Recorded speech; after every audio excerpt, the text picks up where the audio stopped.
Selamat datang kepada bapak-bapak dan ibu-ibu sekalian. Hari ini kita akan masuk pada sesi pertama pelatihan computational thinking yang diadakan oleh Biro Bebras Universitas Paramadina. Kegiatan ini adalah salah satu bagian dari gerakan pandai, yaitu gerakan untuk menyebarluaskan cara berpikir komputasi. Gerakan ini didukung penuh oleh Kementerian Pendidikan dan Kebudayaan, lebih khususnya lagi adalah oleh Direktorat Jenderal Guru dan Tenaga Kependidikan. Selain itu, didukung juga oleh google.org. Oke, sebelum lebih lanjut, kita perkenalan dahulu. Nama saya adalah Hari Sulistyono Yani Ahsan, bisa dipanggil Hari begitu saja. Saya adalah salah satu dosen dari Universitas Paramadina.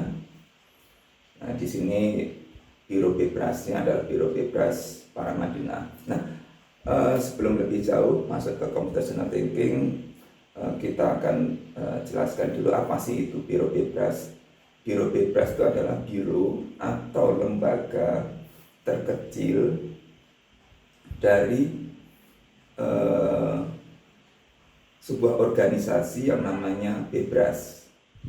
Bebras itu adalah berang-berang, ya, itu adalah bahasa Lituania yang artinya berang-berang. Nah, ini organisasi ini mengkhususkan diri pada computational thinking yang setiap tahun melakukan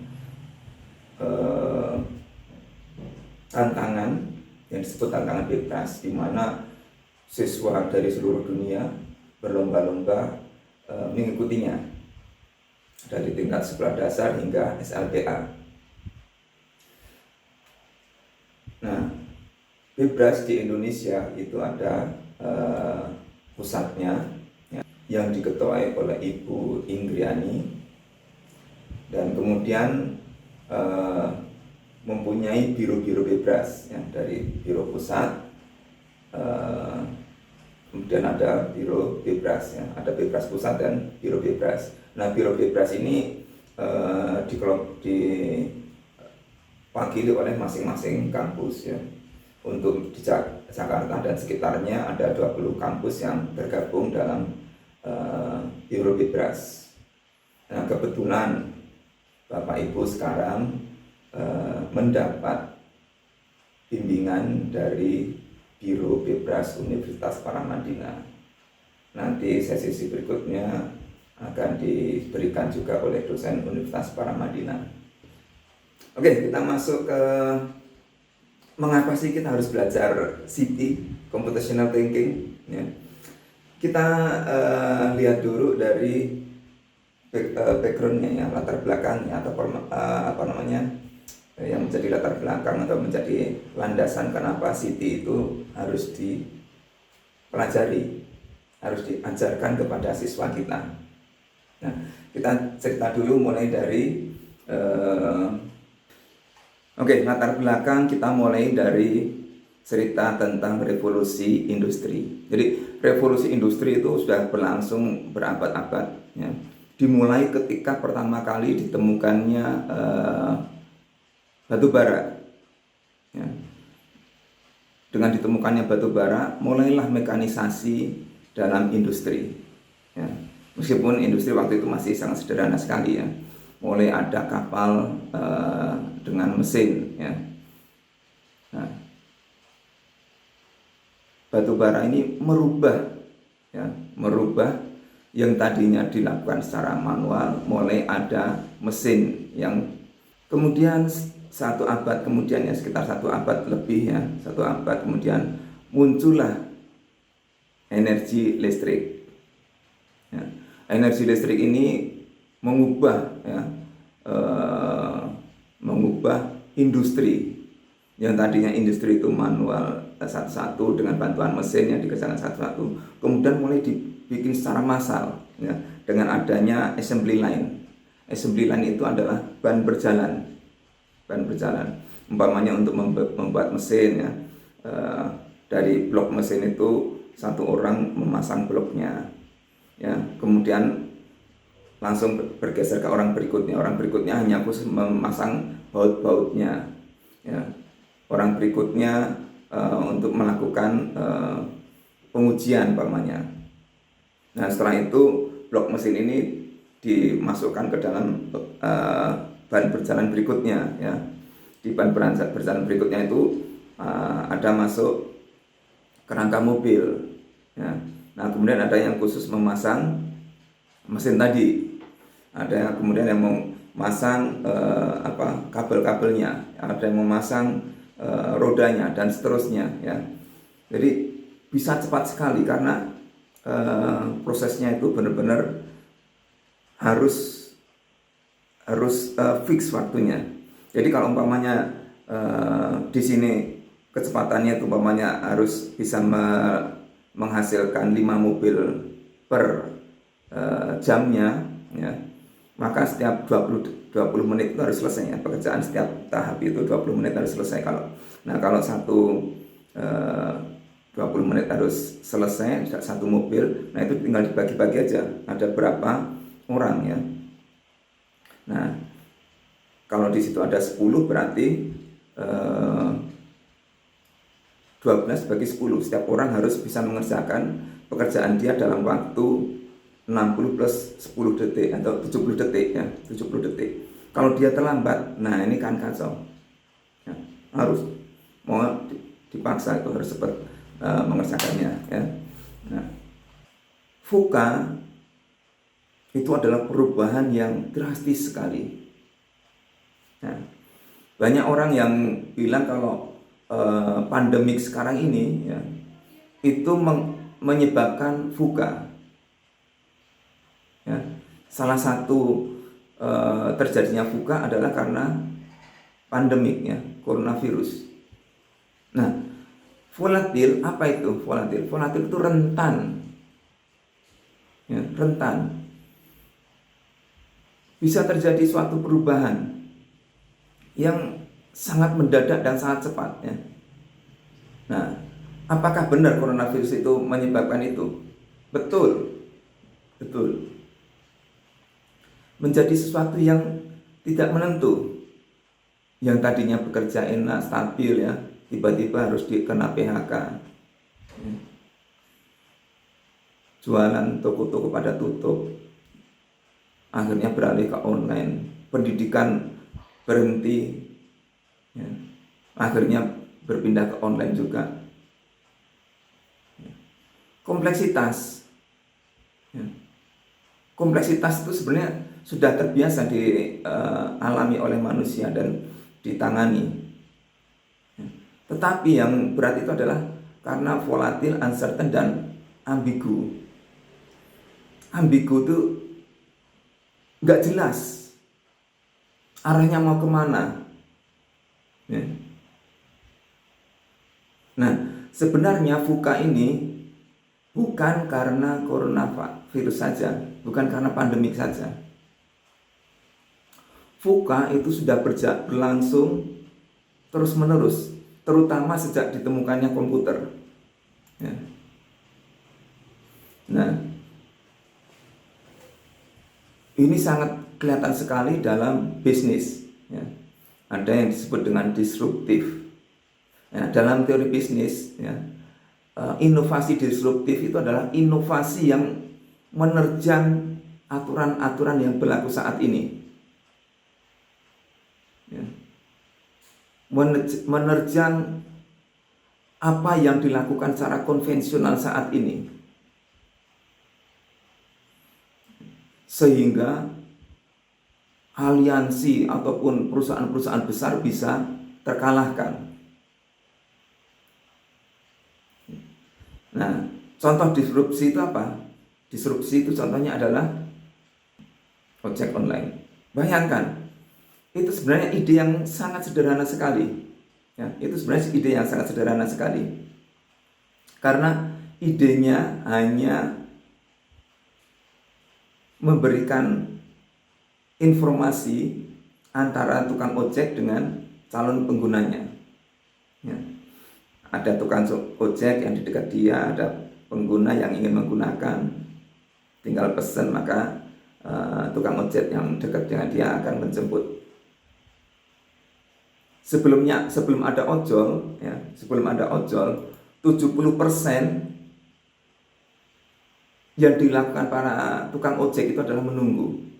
70%. Ya. Nah, bukan hanya ojol aja ya. Sekarang muncul toko-toko online. Ya. Entah itu Tokopedia, Bukalapak, Lazada dan sebagainya. Apa yang terjadi? Bulan Juli seluruh ya, semua giant, toko giant akan ditutup, supermarket giant akan ditutup.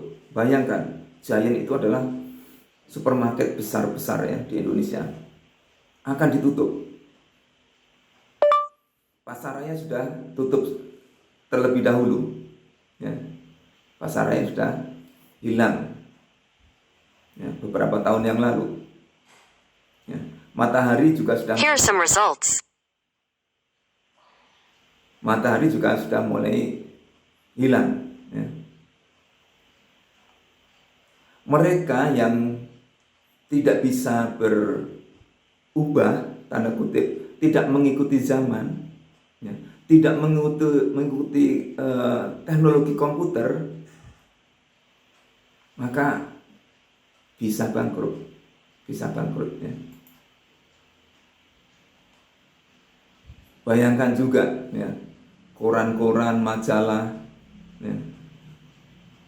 Dulu 10 tahun yang lalu masih banyak sekali orang jual koran, jual majalah di jalanan. Banyak sekali. Sampai 15 tahun yang lalu, ya, setiap pagi rumah saya pasti ditimbuk pakai koran. Ya.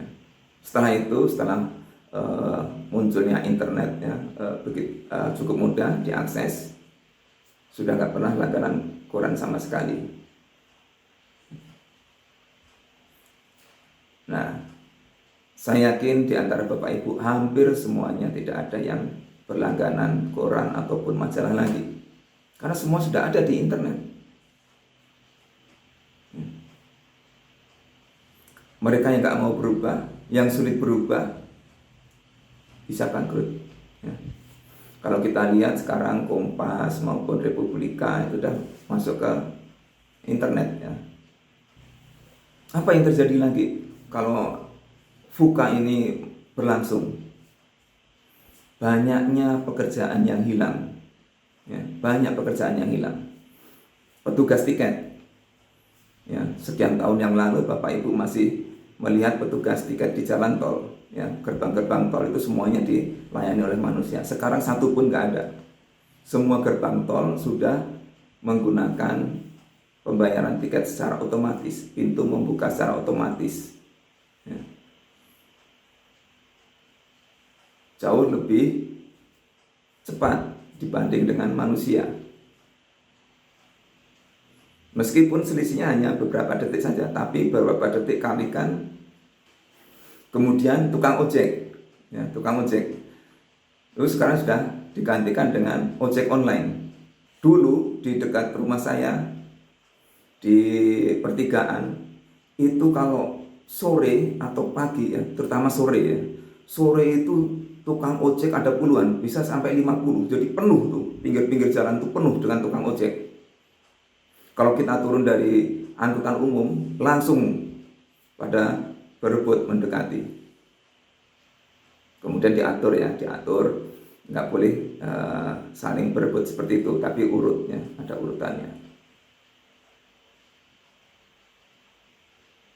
Nah, itu tukang ojek. Tukang pos, sekarang hampir nggak pernah dengar pos gitu, surat, udah nggak pernah dengar lagi ya. Itu sudah jadi memori. Dapat dikatakan pengirim surat sudah nggak ada lagi. Penerjemah, ya. Penerjemah sekarang makin sedikit. Kenapa? Nah, sekarang sudah aplikasi untuk menerjemahkan dan gratis lagi.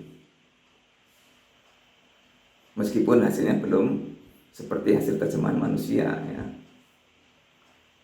Kalau pengen yang bagus masih harus pakai penerjemah ya, yang manusia kerjakan. Fotografer dulu banyak sekali. Sekarang tinggal sedikit yang benar-benar profesional saja yang ada. Fotografer yang datang pada saat wisuda SD itu sekarang udah mulai jarang. Kenapa? Karena dia cepet, ternyata yang beli hanya sedikit sekali, banyak sekali foto yang dibuang. Kenapa? Ya sekarang mereka sudah pada bawa handphone yang ada kameranya. Jadi udah nggak bisa bertahan lagi fotografer seperti itu. Paling fotografer yang profesional bener ya, fotografer untuk wedding ya, fotografer untuk industri, kemudian teller di perbankan itu ya, sudah banyak digantikan oleh ATM. Tidak sebanyak dahulu lagi. Sekarang relatif sedikit. Kasir, ya. Kasir. Pembayaran sekarang banyak sekali yang sudah cashless, nggak pakai uang. Ya. Lama-lama kasir bisa tergeser. Saya pernah di suatu, ini kejadian sekitar hampir 10 tahun yang lalu ya. Waktu itu saya belanja di sebuah supermarket di New Zealand. Nah, orang pada ngantri panjang. Terus kemudian ada yang tidak ngantri. Ya, saya ikut yang tidak ngantri itu. Ternyata modelnya adalah bayar sendiri. Kita di situ nggak ada kasirnya, hanya disediain kayak semacam komputer aja. Ya alat lah, bukan komputer sebenarnya. Jadi kita scan aja, barcode scan seperti kasir itu ya. Kita dekatkan barangnya, kemudian dia akan jumlah sendiri uangnya berapa. Nah, kemudian terakhir kita masukkan uangnya di situ. Ya, masukkan uangnya, nanti keluar kembaliannya. Ya. Kasir udah mulai digantikan. Ya. Untuk negara-negara yang tenaga kerjanya mahal itu sudah mulai berlaku ya. Di Indonesia masih menggunakan manusia karena gajinya rendah di Indonesia. Operator telepon udah habis ya, udah hilang. Dulu kalau kita mau telepon kan operator dulu, tolong sambungkan ke nomor ini. Nah, operator kemudian nyambung ke nomor yang kita tuju. Nah, ini adalah VUCA ya. Sesuatu yang uncertainty, sesuatu yang volatile ya, sesuatu yang nggak menentu, sesuatu yang rentan, yang berubah. Dan itu sudah berlangsung sejak puluhan tahun yang lalu dengan kehadiran komputer. Tenaga kerja diperkirakan sekitar 12% tenaga kerja pekerjaan itu akan hilang. Tapi akan muncul 13% pekerjaan baru. Ya. Tetapi pekerjaan baru tersebut itu sebenarnya 75% adalah pekerjaan lama yang sudah menggunakan teknologi generasi yang baru. Ya. Contohnya tadi ojek online, sama kan sebenarnya, tapi menggunakan teknologi yang baru. Penjualan, kalau dulu toko biasa fisik, sekarang tokonya maya, ya. Bukalapak, Tokopedia, Shopee, Lazada. Jadi sebenarnya banyak sekali, 75% itu adalah pekerjaan-pekerjaan yang lama tetapi sudah dimodernisasi dengan bantuan cyber physical system. Ya, menghubungkan dunia maya dengan dunia fisik. Nggak bisa dunia maya saja. Kita belanja tetap ada fisiknya. Dunia maya untuk pesan, untuk bayar. Kemudian secara fisik orang tetap ada, ya. Barang dikirim juga menggunakan orang.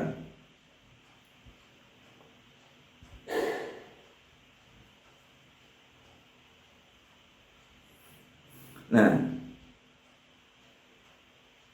yang dibutuhkan adalah orang-orang yang mampu untuk menangkap ilmu-ilmu yang berbasiskan komputer.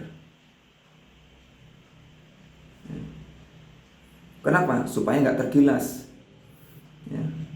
Ingat ini, 12% itu akan hilang pasti. Akan muncul yang baru, 13%. Nah ini, di tahun depan itu diperkirakan ada 10 jenis pekerjaan yang bahkan trending, tanda kutip ya, istilahnya trending, yang akan muncul dan akan menjadi tren. Ya. Orang yang berhubungan dengan data itu pasti akan dibutuhkan. Data analis, data scientist, ya, ilmuwan yang berhubungan dengan data. Data itu sangat penting sekali, ya. Sehingga orang IT, orang yang bekerja di bidang komputer itu harus orang-orang yang bisa dipercaya. Ya. Meskipun begitu harus dibikin berlapis-lapis itu keamanannya. Orang yang bikin program nggak bisa mengakses database. Orang yang bisa mengakses database tidak bisa mengakses datanya. Orang yang bisa backup data nggak bisa mengambil filenya. Itu yang bagus, ya. Kalau terjadi kebocoran, ya perlu dipertanyakan itu bagaimana pengembangan sistemnya. Karena di dalamnya harusnya ada audit, ya, audit sistem informasi. Ya. Data analis, data scientist ini akan sangat dibutuhkan. Kemudian artificial intelligence atau kecerdasan buatan dan machine learning, pembelajaran mesin. Ini adalah komputer yang dimasuki kode-kode supaya dia pintar. Semakin banyak data yang dimasukkan, semakin pintar dia. Operation manager, software application developer, ya, pengembangan software. Ya. Kemudian sales dan marketing itu tetap, ya, big data, data besar. Ya. Semakin besar data yang kita peroleh, semakin besar kemungkinan kita akan, tanda kutip, akan berjaya.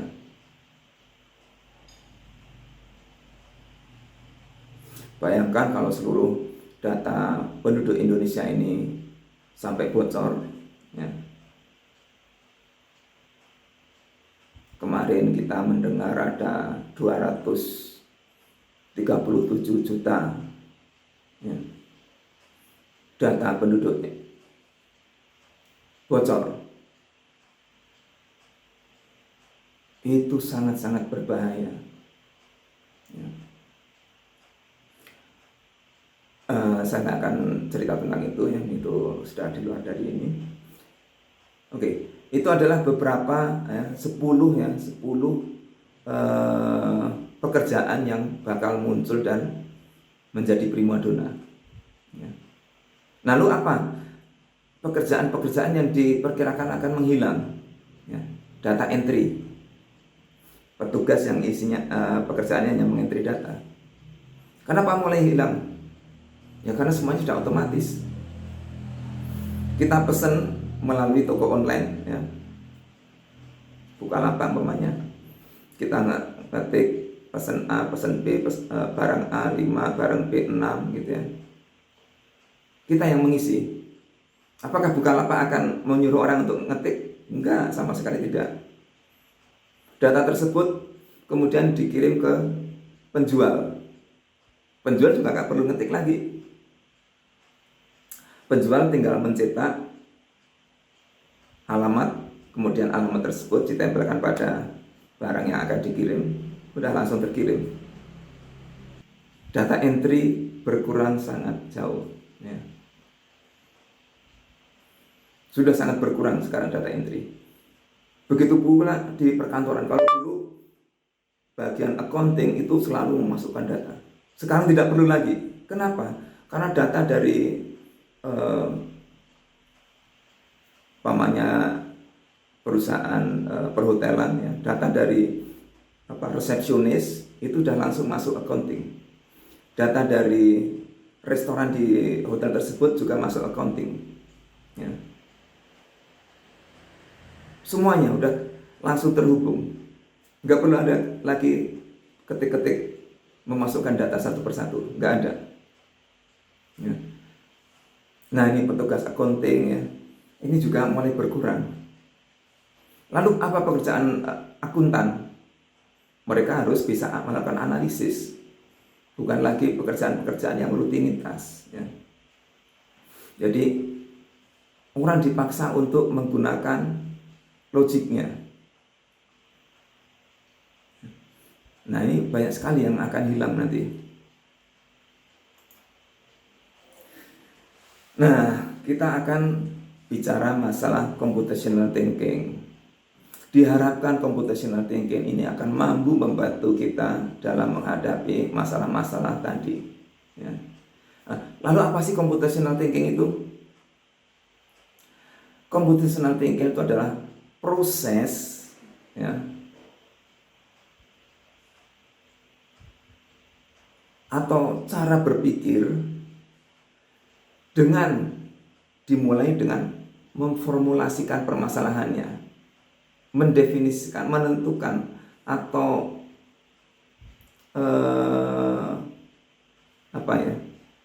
memformulasikan permasalahannya. Kemudian kita juga formulasikan. Oke, kita masuk ke computational thinking. Nah, apa sih definisi dari computational thinking? Sampai saat ini ada banyak sekali definisinya. Tapi salah satunya bisa kita lihat di sini, yaitu sebuah proses pemikiran di mana permasalahan itu kita formulasikan, berikut juga dengan solusinya. Lalu kita coba jalankan solusi tersebut dengan berbantukan ya, agen-agen pemrosesan informasi. Nah, agen-agen pemrosesan informasi itu contohnya apa? Banyak sekali, bukan hanya komputer ya. Nah, agen pemrosesan informasi contohnya adalah ini ya. Mungkin Bapak Ibu ada yang tahu ya, ini adalah untuk mengukur kadar oksigen dalam darah kita dan juga menghitung detak jantung kita ya. Ini adalah agen informasi. Kenapa kita bisa dapatkan informasi dari ini? Berapa sih saturasi oksigen kita? Kalau di atas 95 masih bagus. Antara 90 sampai 95 harus hati-hati. Kurang dari 90 harus langsung ke dokter ya. Kemudian ini adalah agen informasi juga ya. Bapak tidak tahu, pasti Bapak Ibu sudah tahu semua ya. Langsung muncul ya suhunya. Kita pencet sensor ke kita dan dia langsung memberikan informasi berapa suhu tubuh kita. Itu adalah agen-agen informasi. Dan sekarang banyak sekali agen informasi ya. Yang paling umum ya handphone, laptop, ya, komputer PC, itu paling umum sekali, desktop gitu ya. Tapi sebenarnya ada banyak sekali, CCTV, ya, terus kemudian pendeteksi kecepatan mobil, sistem tilang elektronik, ya. Itu adalah agen-agen pemrosesan informasi, ya. Informasi yang tadinya ditangkap dalam bentuk sinyal, ya, sinar laser ditembakkan ke tubuh kita, bagian tubuh kita, kemudian dibaca balik. Di sini ada untuk pembacanya, ya. Nah, kemudian diolah di dalamnya, diproses, kemudian menjadi suhu tubuh, ya, berapa derajat suhu tubuhnya. Begitu juga alat ini, ya, dia memancarkan laser juga, ya, kemudian mendeteksi seberapa banyak kandungan oksigen dalam darah, dia akan hitung, ya, akan hitung, dan juga detak jantungnya, ya. Dari denyut laser itu kemudian menghasilkan nilai, ya, angka. Nah, ini kebetulan belum muncul, ya. Banyak sekali. Nah, itu yang perlu kita pikirkan, bagaimana supaya siswa kita bisa memanfaatkan agen-agen informasi tersebut untuk menyelesaikan permasalahan, persoalan sehari-hari. Jadi urutannya pertama adalah formulasi dari permasalahan, ya. Kita harus bisa mendeteksi permasalahannya apa, kita juga kemudian formulasikan permasalahan tersebut. Nah, kemudian kita cari, ya, solusinya itu kira-kira apa saja yang bisa dijadikan sebagai alternatif, dan gunakan information processing agent untuk membantu, ya. Nah, ini jika ini kode-kode dalam komputer, ya, tapi tidak harus seperti ini. Computational thinking tidak harus menggunakan atau membuat kode-kode atau program komputer, tidak. Nah, kemudian solusi tersebut dijalankan dan dievaluasi. Di sini ada proses analisis, ya, abstraksi, otomasi, analisis. Nah, tapi di dalam computational thinking itu ada 4 tahap dalam setiap penyelesaian suatu masalah, ya.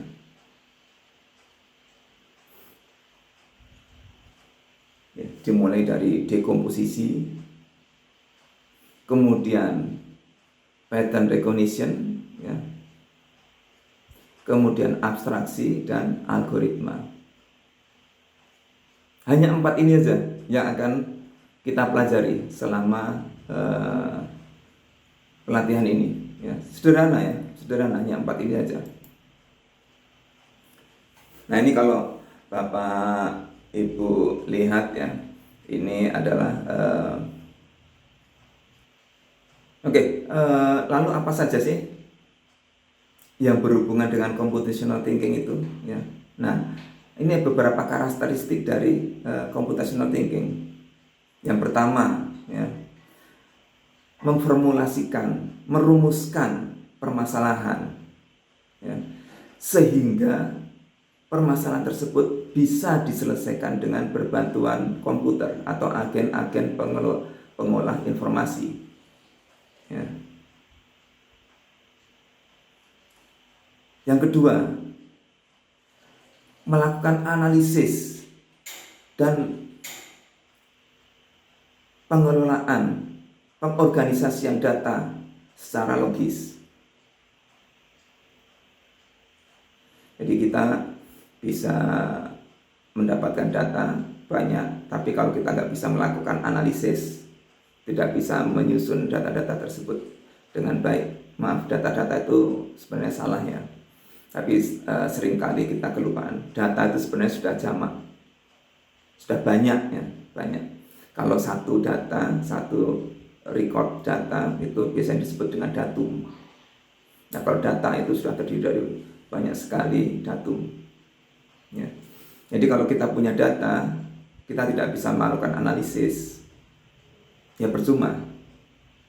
Komputer nggak akan bisa melakukan analisis, kecuali kalau kita sudah tahu data itu apa, kemudian kita menggunakan suatu algoritma tertentu, kita tinggal masukkan.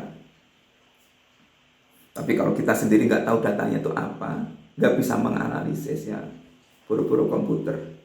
Komputer itu tergantung dari kita. Kalau kita nggak tahu, ya komputer diperintah oleh orang nggak tahu, ya gimana sih? Ya.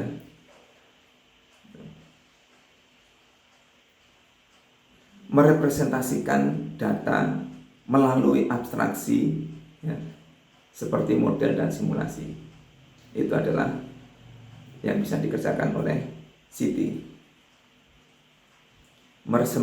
Merepresentasikan, menyajikan data, ya. Lalu menyelesaikan masalah secara otomatis, automation, ya, melakukan otomasi di pabrik ataupun di tempat-tempat kerja yang lainnya. Apakah harus di pabrik yang bisa otomasi? Tidak.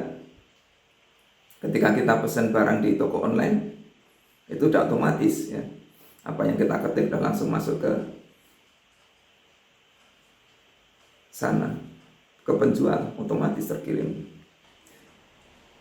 Identifikasi, analisis, lalu kemudian mengimplementasikan kemungkinan jawabannya, ya. Itu juga dalam kerangka Siti, ya. Nah, kemudian apa sih kira-kira efek baiknya penggunaan Siti ini, ya? Yang pertama, kita menjadi lebih percaya diri dalam menghadapi kompleksitas, ya. Komputasi atau sistem informasi itu sudah biasa dipakai untuk menyelesaikan kompleksitas. Persistence dalam menyelesaikan suatu masalah, ya. Kita bisa toleransi, bisa menghadapi sesuatu yang nggak jelas, ambigu.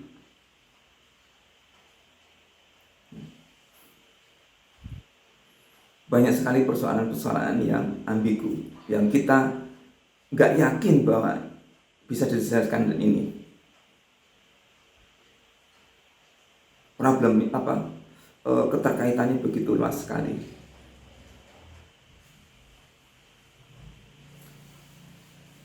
Kemampuan untuk menghadapi, ya, atau memecahkan open-ended problems. Open-ended problems itu apa?